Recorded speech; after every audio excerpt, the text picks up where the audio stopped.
Hello friends, welcome to the channel homeo gardening. आज का video भी एक रिव्यू वीडियो है।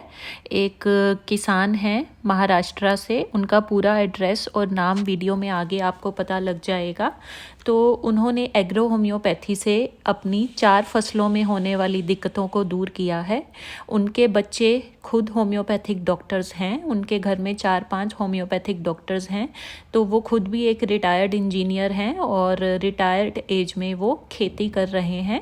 तो उन्होंने मुझे बताया कि कुछ मेरे वीडियो से नॉलेज गेन करी उन्होंने होमियो गार्डनिंग चैनल के वीडियो देख के, और थोड़ी बहुत इंटरनेट से एग्रो होम्योपैथी की नॉलेज गेन करी, और बाकी अपने घर के होम्योपैथिक डॉक्टर से नॉलेज गेन करके उन्होंने अपने खेत की 4 फसलों में होम्योपैथी मेडिसिन्स का यूज़ किया।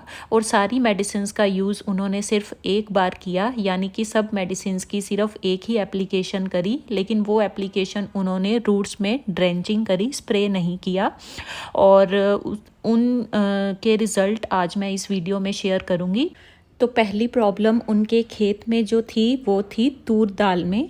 तूर दाल में उन्होंने बताया कि जो फ्लावर्स होते थे उसमें छोटे छोटे फ्रूट बनते थे, और उसके बाद वो जो फ्रूट हैं वो छोटे ही झड़ के गिर जाते थे, या फिर फूल जो हैं वो फल में परिवर्तित होते ही नहीं थे और ऐसे ही झड़ के गिर जाते थे। तो इसमें उन्होंने मेडिसिन यूज़ करी सिमिसीफ्यूगा रेसमोसा। इसके लिए मेरे चैनल के वीडियो भी है, आप जाके चेक कर सकते हैं कि छोटे फलों को झड़कर गिरने से कैसे बचाएं। सिमिसीफ्यूगा रेसमोसा 30 पावर में उन्होंने एक ही बार अपनी तूर दाल के सभी पौधों में ड्रेंचिंग करी, और उसके बाद उन्होंने बताया कि जो फूलों का झड़ना था या छोटे फलों का झड़ना था वो रुक गया, और उन्हें अपने खेत में तूर दाल की काफ़ी अच्छी पैदावार मिली। दूसरी प्रॉब्लम उनकी चने के खेत में थी। जब उन्होंने चने की बिजाई करी तो उसमें डाई पैक की प्रॉब्लम आ गई। जैसे ऊपर आप खेत में देख रहे हैं, बीच बीच में आपको पैचेस दिखाई दे रहे होंगे।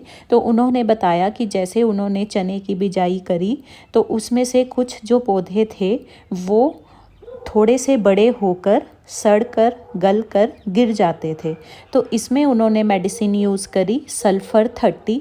इसकी भी उन्होंने एक ही बार चने के खेत में ड्रेंचिंग करी, और अब रिज़ल्ट आपके सामने है कि सारे के सारे चने के पौधे जो हैं वो अच्छे से हेल्दी ग्रो हुए और उनमें फ्लावरिंग भी स्टार्ट हो गई। तीसरी बीमारी उनके सूरजमुखी के फूलों में थी, सूरजमुखी के खेत में थी। इसमें उन्होंने बताया कि वाइट फ्लाई का अटैक बहुत ज़्यादा था। तो मेरा वीडियो देख के उन्होंने पेट्रोलियम 30 से एक बार सूरजमुखी के सारे पौधों की ड्रेंचिंग करी, और उसके बाद उन्होंने बताया कि सूरजमुखी में बहुत ही बड़े साइज़ के फूल आए, और रिज़ल्ट आप लोगों के सामने है। एक बात मैं आप लोगों को बताना भूल गई कि उन्होंने मुझे ये भी बताया कि वो अपने खेत में जो भी बीज लगाते हैं उन बीजों का पहले सीड ट्रीटमेंट करते हैं। जैसे कि हम बीजों को पानी में 6 से 10 घंटे के लिए भिगो के रखते हैं, तो उसमें जो मेडिसिन यूज़ होती है वो आर्निका मोंटाना यूज़ होती है, या फिर आप सिलीशिया 30 भी यूज़ कर सकते हैं। लेकिन वो अपने सारे बीजों को आर्निका 30 वाले पानी में भिगो के रखते हैं खेतों में बिजाई करने से पहले। अब चलते हैं चौथी और आखिरी दिक्कत के बारे में। जो चौथी प्रॉब्लम थी वो उनके गेहूं की फसल में थी।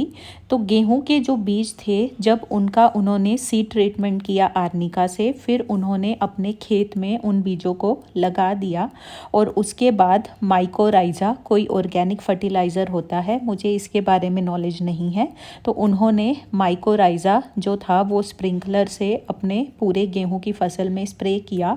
और फिर उन्होंने अपनी इंटरनेट से नॉलेज गेन करके अपने गेहूं की फसल में फॉस्फोरस 30 और कार्बोवेज 30 की सिंगल एप्लीकेशन करी मिट्टी में ह्यूमिक एसिड बढ़ाने के लिए।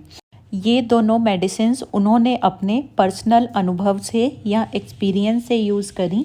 इसके बारे में मेरी नॉलेज नहीं है, लेकिन इन्होंने बताया कि इन दोनों मेडिसिन्स का रिज़ल्ट भी बहुत अच्छा आया।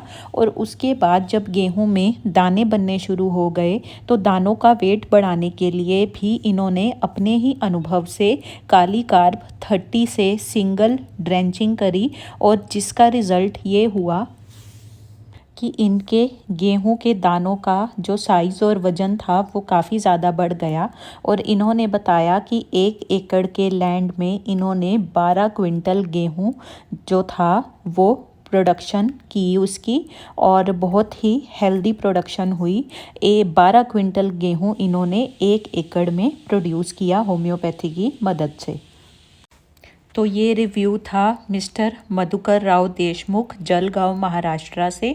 इनका फ़ोन नंबर भी मैंने स्क्रीन पे दे दिया है। अगर आप कुछ वेरीफाई या कंफर्म करना चाहते हैं तो आप इनके फ़ोन पे बात कर सकते हैं। आज के वीडियो में इतना ही। चैनल को सब्सक्राइब कीजिए और बेल नोटिफिकेशन आइकन ज़रूर प्रेस कीजिए ताकि नए वीडियोस की नोटिफिकेशन आप लोगों तक पहुंचती रहे। आप नोटिफिकेशन बेल आइकन प्रेस नहीं करते, जिस वजह से जो वीडियो ऑलरेडी चैनल पे अपलोड होते हैं उनका आपको पता नहीं होता और आप व्हाट्सएप में बार बार मैसेज करके पूछते हैं। Hope you all understand. Thanks for watching.